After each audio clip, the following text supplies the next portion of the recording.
we are working on Victor's new Hellcat motor. This was the original one he bought. Definitely had some issues. The oil pump was complete garbage, completely destroyed on the inside. Crank been destroyed.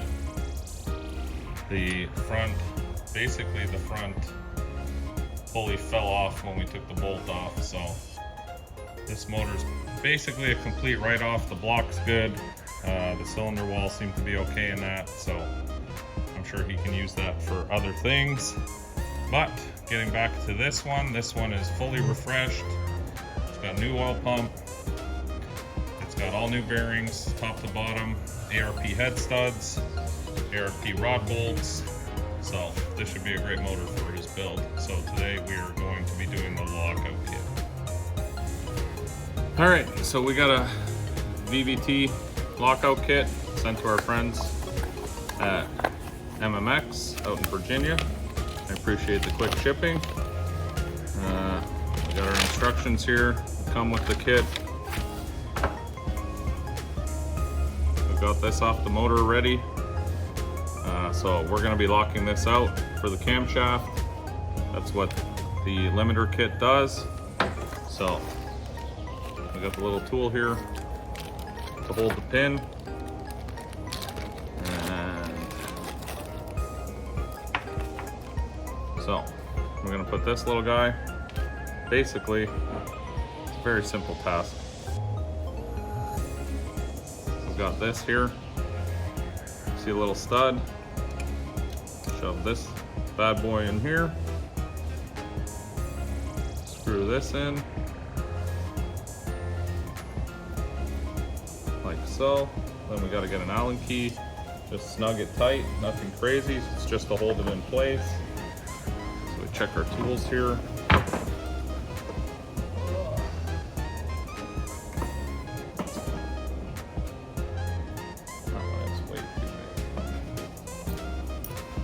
A few moments later. All right, so snug this like so. All right, snug. Now we're holding the pin. Flip it over. You got these bolts in the back. You want to point this one up where you can see the little pin of the camshaft goes in here. We need to leave this bolt in. If you take this bolt out, the whole thing unwinds, throw it in the garbage. So we're gonna take out all these bolts here, and then leave this one, just loosen it enough that we can swing this cover off. All right, so we've undone all the bolts. It's gonna look something like this. When it's finished, like I said, you gotta leave this one in. So where you see this pin at the top, leave the bottom one in. Now, we're gonna put this little cube looking thing, looks like this, to the left of the top of this. So we're gonna drop this right in here, whichever way it fits.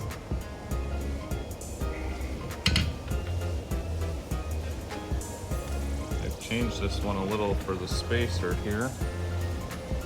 They used to have a regular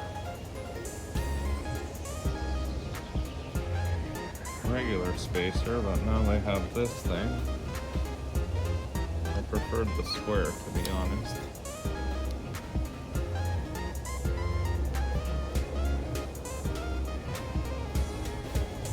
Alright, we're gonna grab a little mallet here. This little fella. We're gonna tap this in.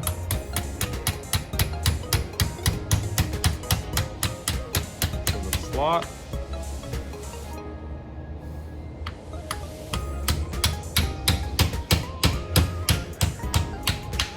There we go.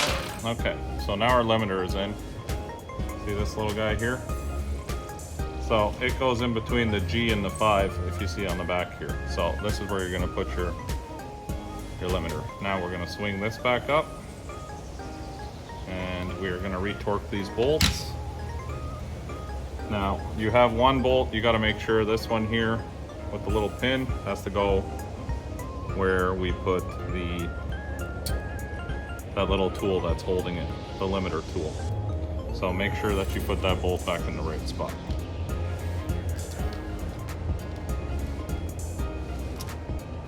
So yeah, we'll retighten this up, torque this, and then we will swap it on the motor.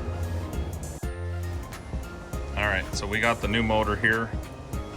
We've got the cam gear here with our new limiter kit in it. So we're gonna remove this one now. The easiest way to do this, if you wanna leave the oil pump on, is you can shove some rags under this part behind the oil pump, shove some rags in here to hold the chain. First, we're gonna find the mark that's on the cam gear here and put that at center in line with this hole. So when we take it off and put that one on, everything will stay in time. So I'm gonna get to work on that now, and yeah, pretty much loosen this, put a pin or Allen key through there to loosen the chain, and pretty basic stuff. Should be easy enough to do.